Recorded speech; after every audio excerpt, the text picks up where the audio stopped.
il y a des hôpitaux qui travaillent aussi un peu comme des entreprises. La finalité, c'est plus nécessairement les soins, c'est faire du pognon. Qu'est-ce qu'on cherche dans les hôpitaux? C'est l'efficience par excellence.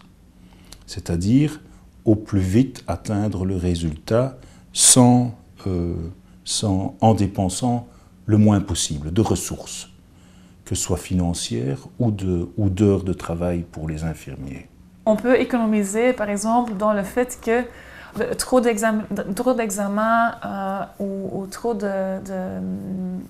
d'interventions inutiles. Mais pourquoi on a des examens et des interventions inutiles? Parce qu'un médecin est payé par acte. Et si tu ne le payes pas à l'acte, il sera moins poussé pour faire des examens qui sont inutiles. Et donc, on revient dans cette logique, oui, il est poussé. Et je ne dis pas que tous les médecins sont, qu'est-ce qu'ils ont dit à cette émission, des requins, donc des gens qui pensent juste à l'argent. Je pense que la plupart des médecins en Belgique ont vraiment le cœur au bon endroit. Ils veulent faire un bon boulot et leur patience, c'est la principale. Mais c'est le système qui fait qu'ils sont poussés de le faire comme ça. Quand je suis dans les salles d'attente, moi je parle avec les autres. Mais dans les personnes qui sont plus vieilles que moi, par exemple, si on leur propose assez rapidement de leur remplacer un genou ou une hanche, par exemple. Oui, voilà.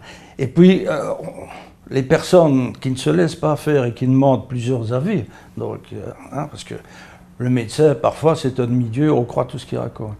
Donc il faut être un peu critique, mais si j'ai des expériences avec des plus vieux que moi, ils ont été demandés d'autres avis, ils n'ont pas changé de genou, ils n'ont pas changé de hanche.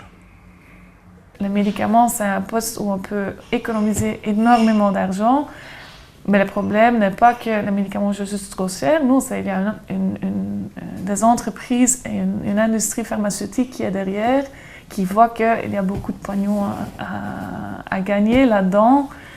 Et donc, oui, pourquoi ils diminueraient leur prix? Pourquoi ils investiraient encore plus dans la recherche si ça rapporte plus si tu l'investis dans la pub chez les médecins? Ça veut dire que la psychothérapie, avec évidemment le nouveau décret que nous a concocté Maggie De Block, eh bien, la psychothérapie va être vue uniquement dans une visée réadaptative. Plus question de parler de sens de la vie, d'existence, de place dans sa propre histoire, place des symptômes dans sa propre histoire. Non, nous allons faire un travail de réadaptation sociale. Point. Et si les personnes ne se réadaptent pas, eh bien, tout compte fait, eh bien, on en a aussi de plus en plus, c'est-à-dire des personnes qui, au lieu de... Puisqu'ils n'ont plus le droit au chômage, ces personnes-là, eh bien, nous demandent de plus en plus, donc lorsqu'on a travaillé ça en équipe, ils nous demandent de plus en plus à être reconnus comme personnes handicapées. Donc de plus en plus, ils se considèrent comme s'identifier à leurs symptômes et ils demandent que nous les identifions à leurs symptômes. Donc on ne cherche même plus effectivement les causes, on se dit tu ne t'adaptes pas, eh bien on va te donner des pilules, on doit te réadapter. Alors le cœur de nos métiers, c'est ce dont on ne parle pas ou rarement, c'est le prendre soin. Il y a bien sûr les actes de soin, mais le prendre soin.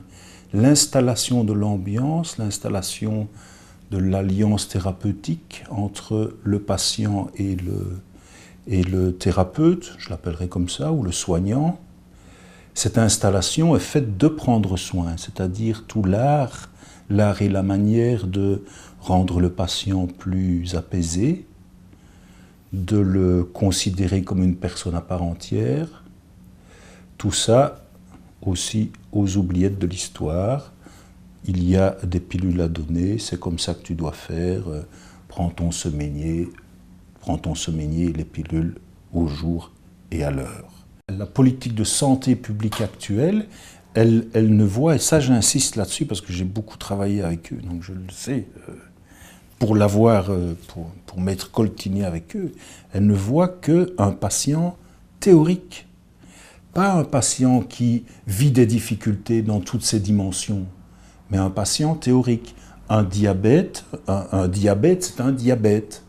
Hein, d'accord? Un diabète, c'est un diabète. Ah, mais nous avons des patients qui, en même temps, délirent, qui sont diabétiques, qui ont des difficultés relationnelles intenses avec leurs parents, voire avec leur entourage, qui n'ont pas d'argent et qui demandent d'être reconnus comme handicapés. Donc voilà, nous avons des situations complexes comme ça.